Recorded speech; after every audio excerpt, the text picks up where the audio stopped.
एक औरत ही दूसरी औरत की दुश्मन होती है, आप भी यही मानते होंगे।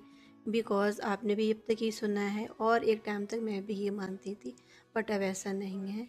एक औरत दूसरी औरत की दुश्मन बिल्कुल भी नहीं होती है।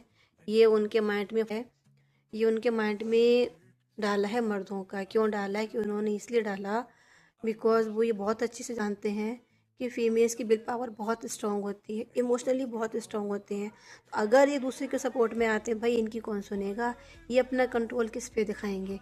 तो इन्होंने अपनी चालाकी दिखाई और उन्होंने ये फूट डालने की टेक्निक यूज़ की है फीमेल्स पे। तो डियर, मैं आपको यही बोलूँगी कि एक दूसरे को सपोर्ट करो, एक दूसरे को समझो।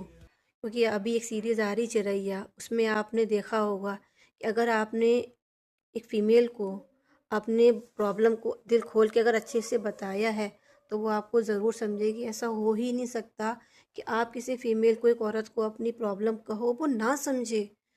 क्योंकि एक फ़ीमेल के इमोशंस को, फीलिंग को एक फ़ीमेल्स जितना डीपली और अच्छे से समझ सकती है, एक मेल पर्सन कैसे समझ सकता है? वो नहीं समझेंगे।